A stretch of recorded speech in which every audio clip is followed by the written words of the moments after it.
everyone, today I am going to talk about a few flow sheets as an example, and I will also tell you how to go about doing mass balance and heat balance for a unit operation.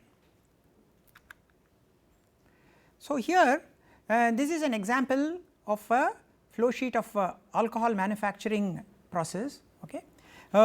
As you can see on the left hand side, you can see on the left hand side here the fermenter, that is the heart of the entire unit operation, where the fermentation takes place. Okay. Once the fermentation is over, the product comes down and there is a distillation which happens here. Okay. The distillation which happens here, and the product ethanol is collected here on the top, whereas the bottom contains all the solid material which is dried here, and then it goes as a dried product.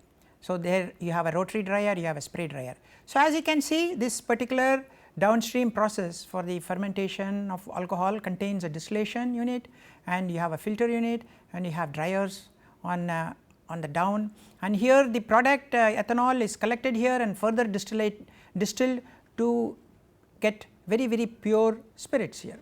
So, this is a very simple downstream process. So, and you do not have many unit operations except for filters, dryers and distillation column. And as you can see, ethanol is a thermally stable compound. So, there is no problem, we can use the distillation column to remove the ethanol from the top. So, let us look at another downstream system. This is related to the acetic acid manufacturing. Acetic acid is manufactured both by the synthetic and the bacterial route, and the one which is manufactured by the bacterial route is what is used in the food as vinegar. Okay, 10% of the world's production is through this particular route.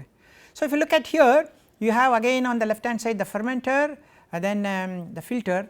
If you recall earlier, I said that filter is the first downstream process in after a fermenter or a bioreactor to remove the solids, the biomass, and then it goes into the extraction.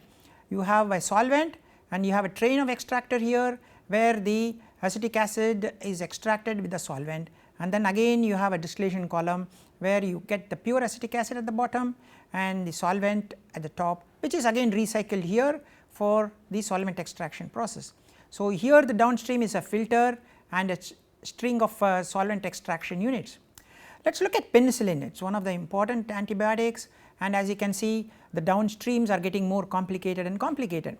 So, you have the fermentation again here, and then removal of biomass using a filter, and then the supernatant, you are acidifying the supernatant, you are going into a centrifugal process here, and then neutralization.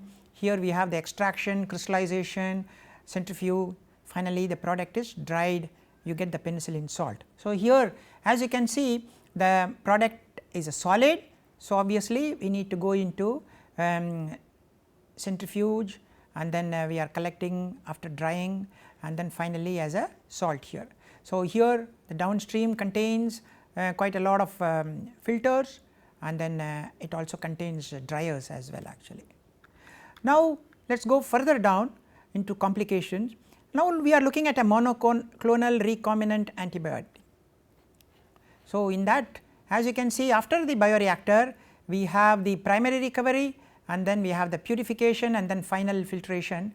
So, initially again you have a centrifuge, and then we have another filter, two types of filter, as you can see, polishing filter as well as the ultrafilter. So, microfilter and followed by the ultrafiltration. So, microfiltration removes larger material, ultrafiltration removes smaller material. Then we go into now affinity chromatography, ion exchange chromatography, hydrophobic interaction chromatography. As you can see, a string of chromatographies where you are purifying your product, and then it goes into set of filtration, and finally you get your product here.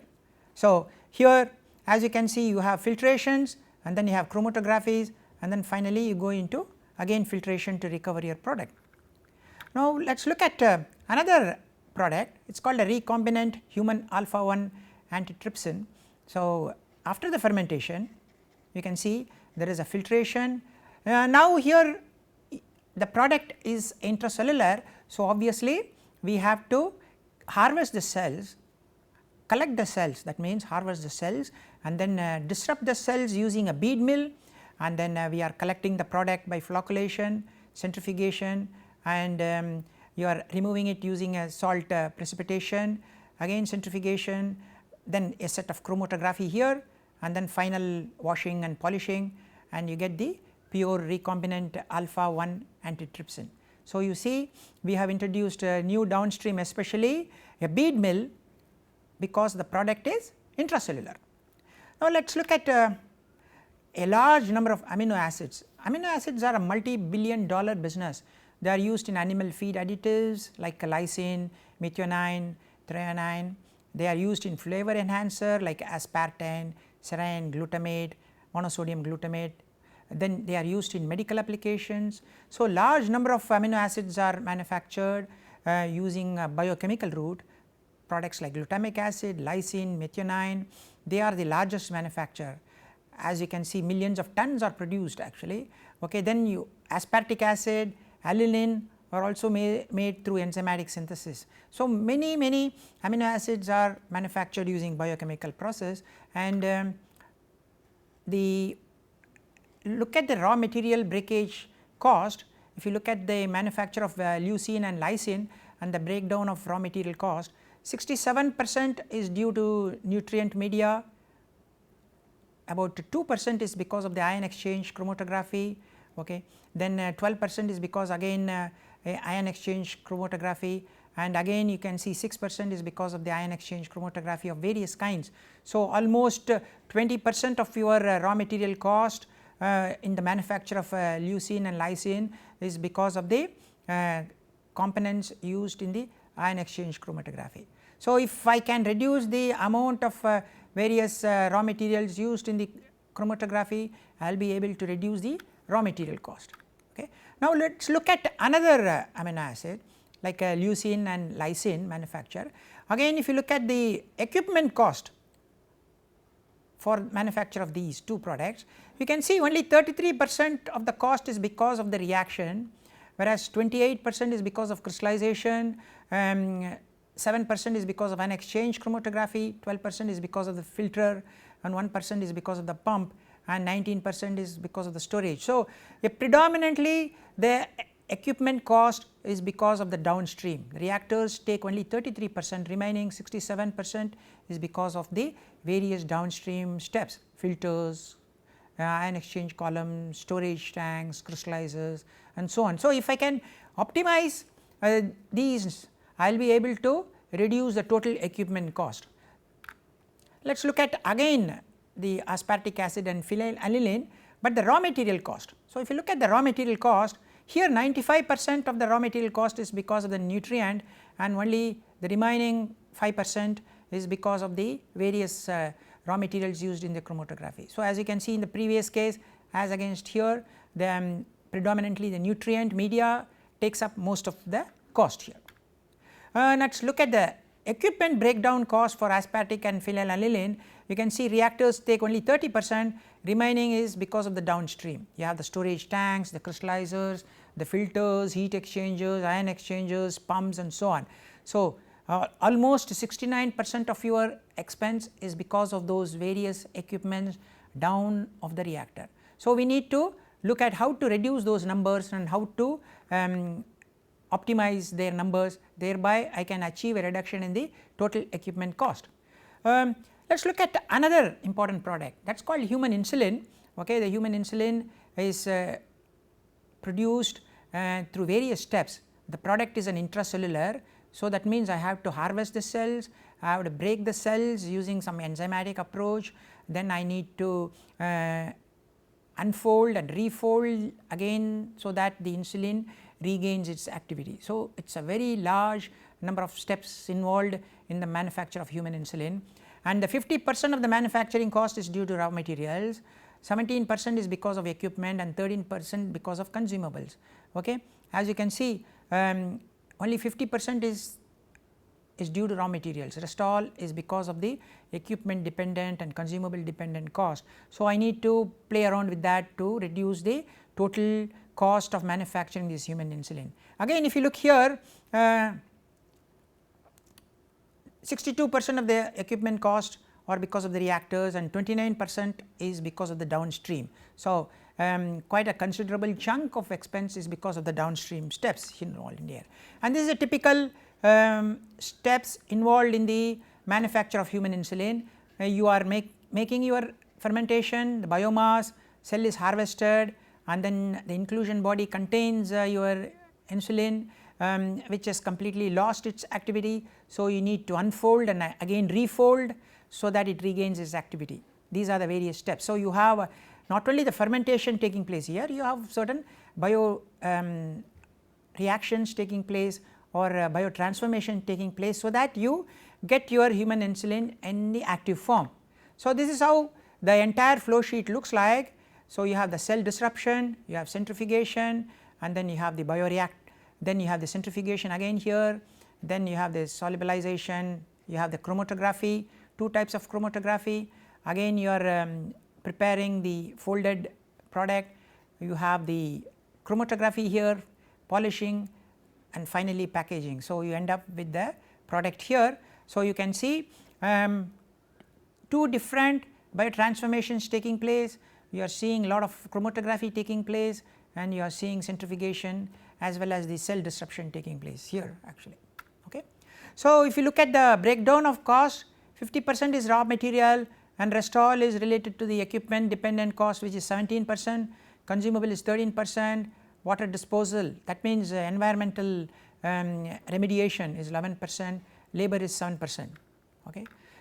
So, if you break down the distribution cost, reaction is 54%, primary recovery is 9%, final purification is 29%. So, the downstream primary as well as the final purification will contribute to almost 38% of the total cost of your product.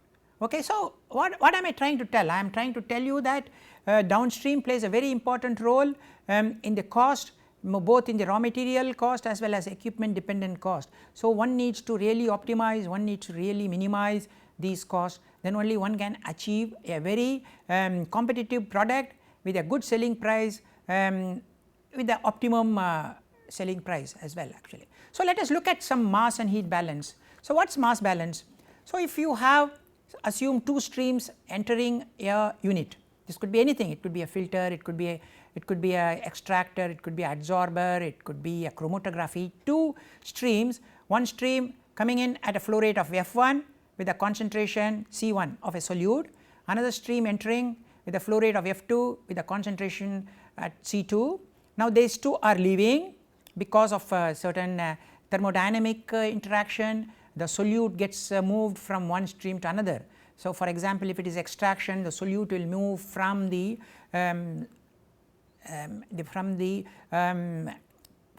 fermentation broth right into the solvent phase. If it is an adsorption, it may move from the gaseous phase to the solid phase. If it is an absorption, it may move from the gaseous phase to the liquid phase, and so on actually. So, the two streams are leaving. So, you have the volumetric flow rate of F3, concentration of C3, volumetric flow rate of the fourth stream is F4, concentration of C4. So, if I want to do a mass balance of this unit, what do? I consider the inputs equal to outputs, that is what I do actually. So, if you are doing a volume balance, F1 and F2 are the streams entering, F3 and F4 are the streams leaving. Okay. So, F1 plus F2 equal to F3 plus F4. So, there is no accumulation inside the unit at steady state. Now, if we are doing a solute balance, what do? F1 into C1 plus F2 into C2 is equal to F3 into C3 plus F4 into C4. There is no accumulation, this is at steady state. So, if I have two solutes, then I will do species balance for solute 1, then I will do species balance for solute 2. So, these are very important set of equation, and we will be using these equations for solving mass balance in a adsorber, absorber, liquid extractor, chromatography. So, this is the volume balance, that is volumetric flow rate, this is the balance for the species or solute. So, if you have many species or solutes, you will have many equations of this form, and please note this is at steady state, that means there is no accumulation, we assume there is no reaction, there is no loss, there is no degradation. So, we need to consider all these. So, similarly we can do for heat balance is much more complicated because sometimes heat is generated when I add one liquid to another liquid. because of the thermodynamic mixing. Heat is lost to the surroundings, even though you may have a good jacket, you may have a good heat exchanging system, heat may be lost to the surroundings. So, we may have to consider that. So, here when you do a heat balance, we need to consider the specific heat of each of the streams. So, not only the flow rate and concentrations, we also have to consider the specific heat of the stream that is entering, specific heat of the stream that is entering 2, and specific heat of the streams that are leaving, streams 3 and stream 4. So, we need to consider all these, then only we can do a heat balance, and also we need to consider the heat loss and also heat generated. Okay. So, when we combine all of them, heat input equal to heat output, assuming there is no accumulation, that is what is called heat balance. Okay. That is very, very important. We do a mass balance first and then later on we do a heat balance later actually. So, heat inputs they are called sensible heats due to inlet fluid, heat added by heating medium. Sometimes we heat the contents of the unit operation because they may be very cold, sometimes we may have to even cool it because there could be a lot of heat generated. For example, in a bead mill or in a homogenizer, heat is generated, so we may have to cool them. Heat output will be heat removed by the coolant, so we may have a cooling medium, and then heat lost to the surroundings, and then heat removed due to the outflow of the liquid. So, we need to consider all these heats, and we say heat inputs equal to heat output, and that is what we do in a heat balance actually. So, we say heat input plus heat generated equal to heat output plus heat loss, that is what is heat balance is all about. So, if you have 2 streams, there will be 2 heat inputs, if you have 2 streams going out, that will be 2 outputs. If you have 10 streams input, then we will have to calculate the heat input for all the 10 streams, and if there are 10 streams going out, you have to consider heat output from all the 10 streams. Now, this sensible heat, how do you calculate? You calculate by taking volumetric flow rate into density into specific heat, that is called the Cp, into delta T. So, that is the temperature at which it is entering minus some baseline. We have to do a baseline, that means generally we take it as a 30 degrees or 20 degrees as our baseline, then it will be minus 20 degrees. So, we do that for both the streams that are entering as well as for the streams that are going out. So, the sensible heats are always calculated based on these baseline temperature. So, we need to subtract. So, if the temperature of the stream that is entering at 30, and if our baseline temperature is 20, we do 30 minus 20, and if the stream is leaving at 40 and if our baseline temperature is 20, then we do 40 minus 20. Okay. So, all the streams and the temperatures are subtracted by this baseline temperature. So, you need to remember that, that is very, very important. So, this is how heat balance is calculated. Heat balance is slightly more tricky when compared to mass balance, because in mass balance we are just calculating the volumetric flow rates, we are calculating the concentrations of the streams entering and equating it to the concentrations of stream that is going out. Okay.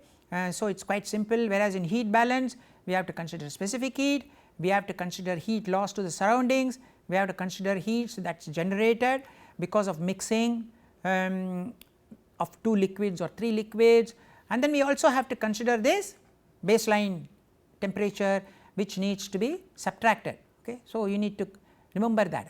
Why do you need to do this heat balance and mass balance? We need to do as you go along. We will do some problems, you will come to know. For example, if I want to calculate how much solvent is required to remove a solute from the fermentation broth, if I want to calculate how much adsorber is required to adsorb certain amount of liquid or gas.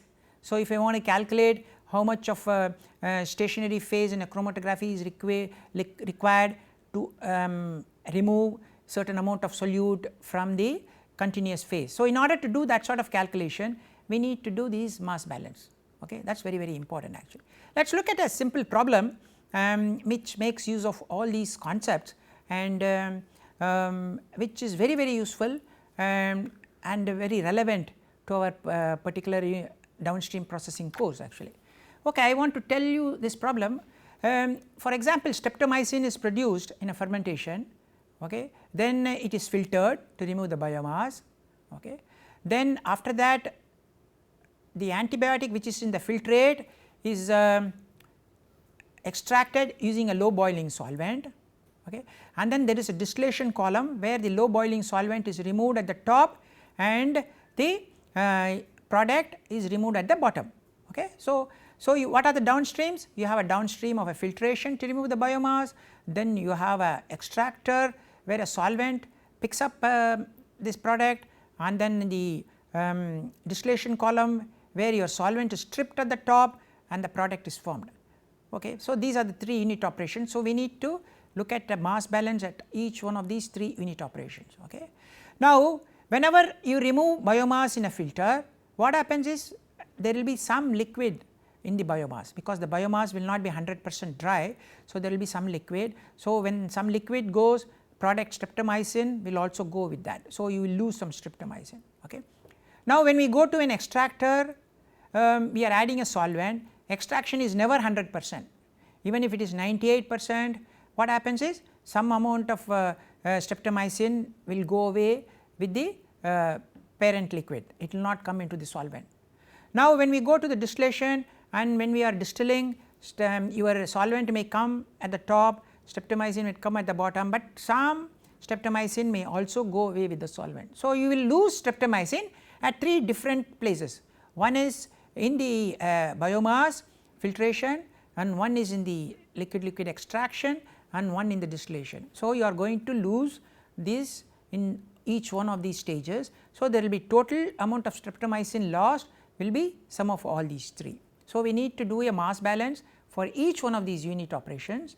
That means we do a mass balance for the filtration, we do a mass balance for the extraction, we do a mass balance for the distillation. Now as you can see, this entire paragraph tells you what is happening whenever we do a filtration, whenever we do an extraction, whenever we do a distillation. So that is what it is saying. The original broth contains 10 weight% of biomass and 20 weight% of streptomycin, rest all are mother liquor. That means it will contain, suppose we take 100 grams, then 10 grams will be your biomass, 20 grams will be streptomycin, and remaining 70 grams will be liquid, okay. Now when you do a filtration, the solids will retain 5% of the solution, remember that. So solids are always wet, in a filter we cannot completely dry, so solids are always wet. So when it retains 5, that 5% of solution will also contain some amount of antibiotic and some amount of the liquid, okay, like in the same ratio, the 10:70 ratio, sorry 20:70 ratio, because in the original broth you have 20 streptomycin and 70 mother liquor. So you are going to lose some amount of streptomycin also in that liquid which is retained by the biomass, okay. Now you are adding 2 parts of solvent to recover the antibiotic by extraction, okay. Now the solvent extraction is not 100% efficient, it is only 97% efficient. That means 3 weight% of the antibiotic that is entering the unit is left behind in the mother liquor. That means it is able to take out only 97%, whatever is entering only 97%, rest of it is gone in the mother liquor. Now when you are doing this distillation or stripping it is called, now 2 weight% of the streptomycin that is entering is again taken away by the solvent in the distillation column, okay. So you have 3 steps, in each step you are losing some amount of streptomycin. So I want to know how much of streptomycin is totally recovered from the original broth and how much is lost, that is what it is. And this is a very important problem, because we always come across such issues. We would like to recover as much product as possible, because the more you lose, more money you are losing, the more you recover, more money you are gaining, because you can sell them actually, okay. If it is a very expensive product, each milligram, each gram will be very expensive, so you cannot afford to lose any of them. So let us look at the next slide where we are doing a mass balance for each one of the stages. So we are looking at filter. As I said, I am having 20% of streptomycin, so when I take 100 grams, I will call it 70 grams of liquid, 20 grams of streptomycin, 10 grams of biomass. So the biomass captures 5 grams of solution, so 10 grams of biomass is completely removed, but 5 grams of solution is lost. Now, in this 5 grams I am going to have 2 by 9 amount of streptomycin, because as you can see here it is the starting is 2, the liquid is 7. So, 2 by 7 is the 2 by 9 is the amount of streptomycin here. So, how do I calculate 5 into 2 by 9 here, okay, that is 10 by 9. So, that amount of streptomycin is lost here. So, what is left behind in the mother liquor?